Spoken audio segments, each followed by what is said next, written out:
And really quickly with this whole Nick Newell thing, it seems like a lot of people are outraged that Nick Newell didn't get signed. And I know Brendan Schaub has been talking a lot about Greg Hardy and Nick Newell and how they were promoting Greg Hardy, and it seemed to get to the crowd a lot more. My whole thing on that is Nick Newell lost. He lost. There's no way he goes to the UFC. There's no way. If he goes to the UFC, what does that say about the winner of his fight? Should he go to the UFC? But he only had like 4 professional fights. I mean, Alex Munoz only had 4 professional fights before he fought Nick Newell. And he beat Nick Newell. And it was a pretty close fight, but he won 2 rounds out of the 3 against Newell. If anything, Alex Munoz should be in the UFC, not Nick Newell. Greg Hardy, okay, his past is his past. It's whatever happened. I really don't know too much about what happened. Supposedly he had some domestic violence case or something like that. I don't know what it was, but it seems to be allegedly. Now, I don't know much about it. So I don't know what happened. I don't know if he did it. I don't know if he didn't do it. You guys can update me on that one. But the thing I do know about Greg Hardy is he's won both fights in the Contender Series, where Nick Newell's 0-1 in the Contender Series. And not only has Greg Hardy been winning, he's been knocking these guys out in seconds.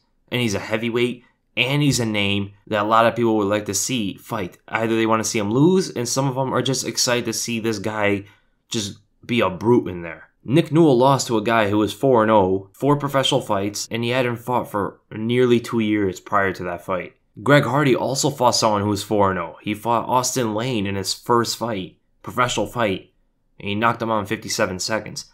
It's case closed. That's it. It's done. Case closed. It can sound pretty harsh, but you have to be objective here. You can't just cater to one guy because of certain things. You know, he has the one arm thing, and I know they can run with that if the promotion wanted to, but he lost. You know, he lost his chance. He lost the tryouts. It's just like a professional sport. The Contender Series is like the tryouts, right? If you can't win on the Contender Series, how are you going to win in the UFC?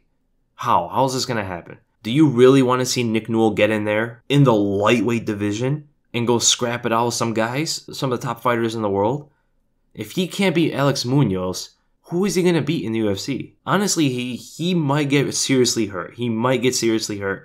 And then comes a lot into it. So the whole thing with what the organization might have been afraid about, letting Nick Newell into the UFC and him potentially getting hurt, having one arm and all this stuff, it can very much be true. You know, the media can really spin this on them. So he lost the Contender Series. There's no way he should be in the UFC. Who is he going to fight? Guys like James Vick? He's going to fight guys outside the top 15. He's going to fight Mirbek Taisumov. Do you know what these guys would do to him? You can't do that. He's a good fighter. He's beaten a lot of guys. He was undefeated until he fought Justin Gaethje. And I was watching him before he fought Justin Gaethje. He was pretty good. But when he fought Gaethje, his first real high-level fighter, high-level opposition, he got smoked. A lot of people like to give him credit for lasting in there, but if you want to look at objective across the board on the whole spectrum of all the fighters, he didn't perform that well. For what he had and the limitations that he had, yes, you have to commend him. You got to give him respect. He deserves a lot of praise. But looking at it, he got beaten badly in that fight. Badly. And then Alex Munoz beat him, and he could not defend those ground and pound shots. He couldn't do it. And we all know why it was. He couldn't defend those shots. Now he's going to defend Mirbek Taisumov's ground and pound.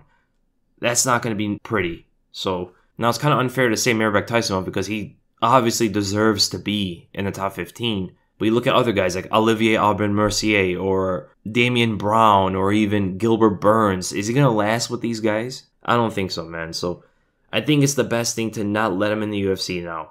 Let him get some wins outside the UFC. See how he does, and maybe get him another shot in the Contender Series later on. If he loses that one, it's done. You know, you can't spend too much energy on this.